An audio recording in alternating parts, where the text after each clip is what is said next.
Mildred, you shouldn't have.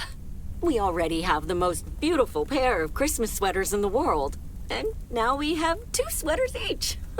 You must have put so much work into them. Oh, please, don't mention it, dearie. Knitting sweaters can be quite straining. But knowing how happy they make you always makes up for it. Well, we're so grateful. Right, Thomas? They're beautiful. Thank you so much, Mildred.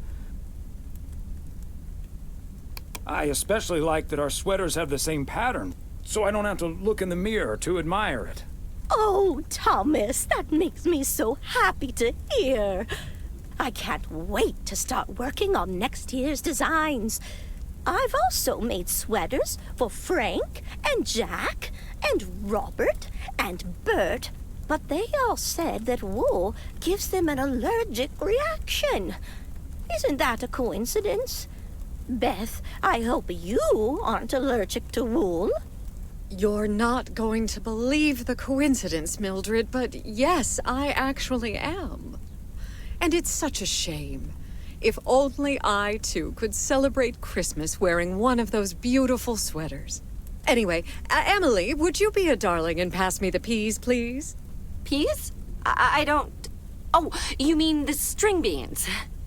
I suppose peas would have gone lovely with the meal as well, now that you mention it. Right, Thomas? I suppose.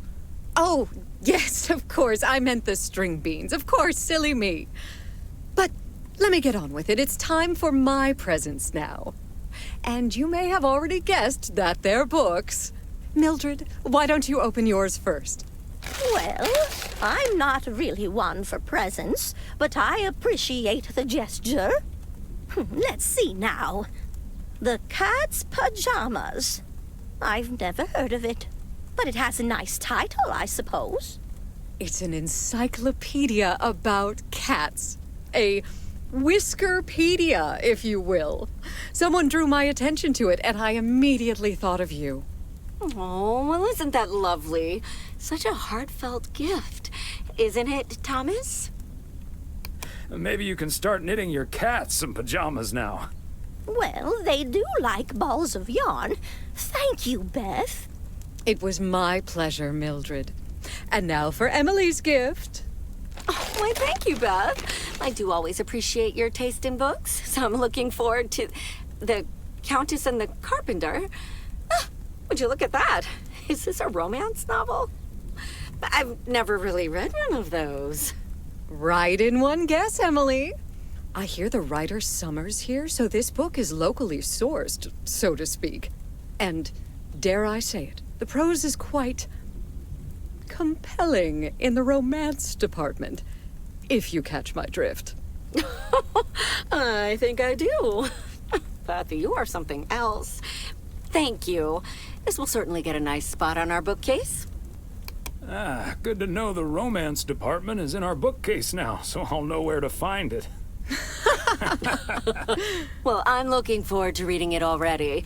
Thank you so much, dear Beth. You're welcome, Emily. I'm sure you'll love it. Okay, Thomas, it's your turn now. Let's see. Crazy sports facts 2. Even more crazy sports facts. Whew, boy, I love this stuff. I'm actually reading part 1 at the moment, so I can tuck into this straight after. Thanks, Beth. You're welcome, Thomas. And you're right, there's some fascinating tidbits in part 1 as well. Even if one no longer actively plays sports, it's at least fun to read about it, right? Hey now, kids playing basketball still regret it when they challenge the mailman for a game of horse. Well, there's no shame in admitting that you're not getting any younger, Thomas.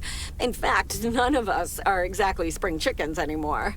Things like your arthritis can't magically be wished away by positive thinking. Who's up for some blueberry pie? Speaking of blueberries, my bridge partner, Edna's niece, discovered this mole last week. Hold that thought, Mildred.